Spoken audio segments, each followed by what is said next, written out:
We are now going to the President of the country, Cyril Ramaphosa. He's speaking at the Durban port. The Premier and the MECs here, as well as the Mayor of eThekwini, together with the officials of the Transnet and the Port Authority. It was a very extensive meeting. They were able to outline their plans that they have. Earlier to this, I had occasion to meet business people, particularly here in Durban, who had raised concerns about the congestion here in the port, as well as the inefficiencies. They were complaining that their goods were not traveling as quickly as they should, and they were losing money, and the waiting period was quite too long. And we took this to heart, and I got the Minister of Public Enterprises together with the Premier to meet with the business people. And today was what we call an ikuhlola type of visit. We've come to make an assessment of some of the measures and the plans that have been put in place by Transnet, the management.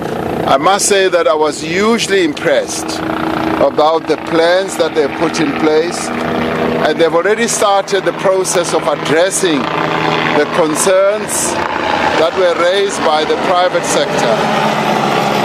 Now, the congestion has lessened quite substantially, and the queuing of trucks with the containers has lessened quite substantially.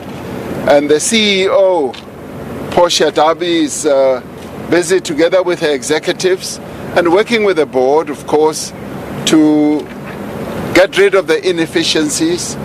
But what is more pleasing is that they are making plans for the future.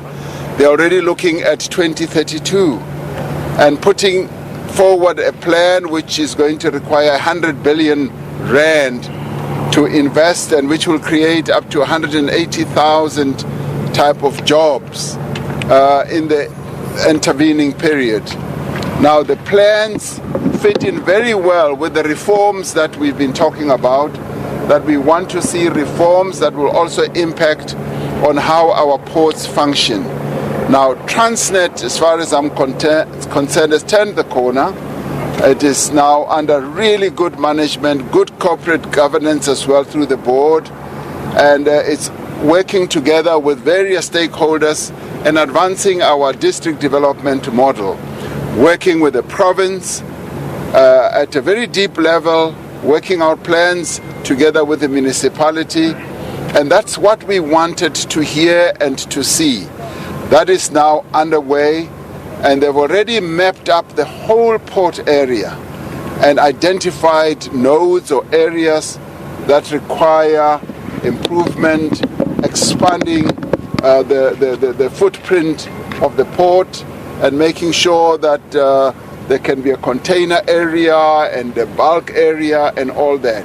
So all that is most impressive. So I walk away from my visit here at Durban Port extremely encouraged, elated, and the aspirations that we've, and the plans and the vision that we've put out as a country fits in very well. Durban Port is a national asset. It is the most important port in the economic architecture of our country, and we want Durban Port to function. When Durban Port does not function, it has a negative impact on trade and commerce in the whole nation.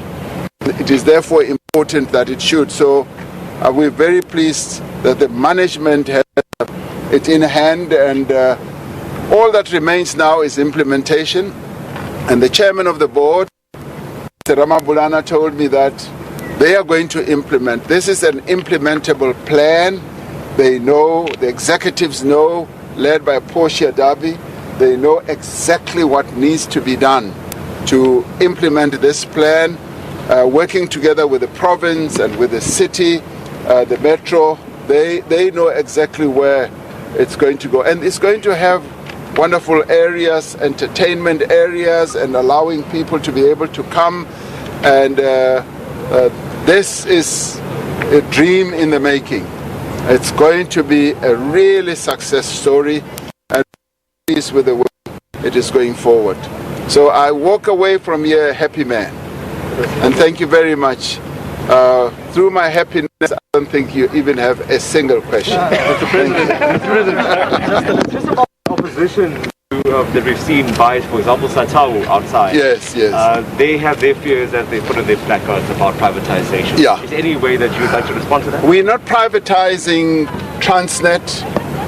We are going to be proceeding with what we have already said, that a number of other investments are so big that they require partners to be brought on board. Transnet is a state-owned enterprise. We're not privatizing it. Transnet will continue to bring in partners and work with them. As it is now, on this very port, we're working with a number of other partners.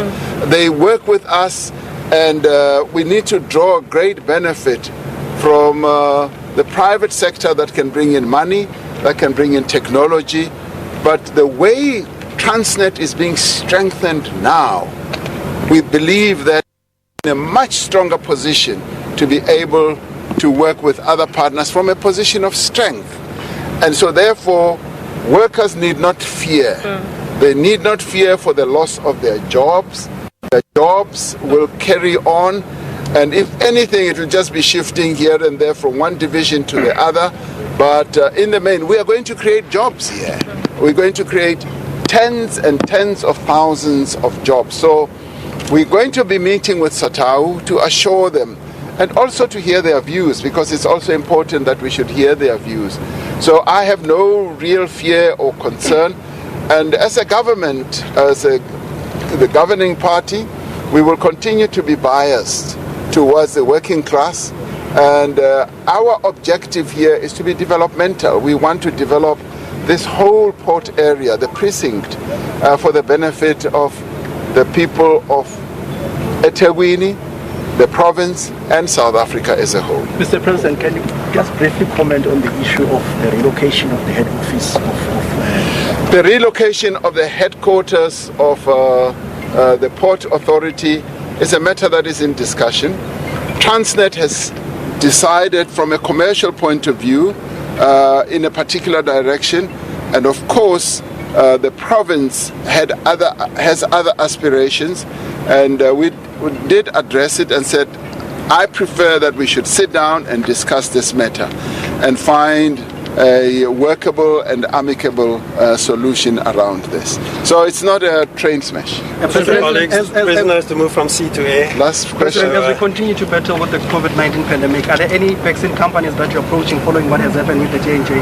As I've always said, even in the national addresses, we work with a number of vaccine developers and manufacturers.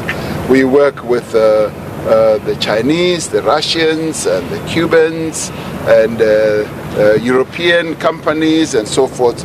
So we're not the only country that are encountering setbacks when it comes to vaccines. Many countries around the world. And remember that on the vaccine side, we are traversing uncharted territory, all of us around the world. And our objective as a government has always been to protect the lives of South Africans, and that we will continue to do, and we will continue to make choices. And as it is now, we are procuring vaccines from a number of areas. Johnson & Johnson is halted for now, and hopefully not for too long, because the scientists are going to look at the efficacy of the vaccine. Already Pfizer will be arriving, and Sputnik will also be arriving, as well as Sinopharm. So we procure vaccines from all over, but the important thing is to protect the lives of South Africans.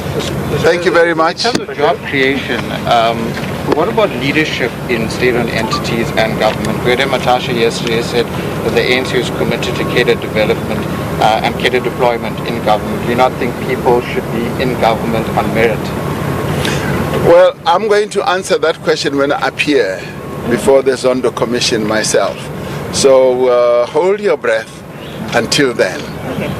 You've already heard what he said. Hold your breath. Thank you very much. Thank you very much for being here.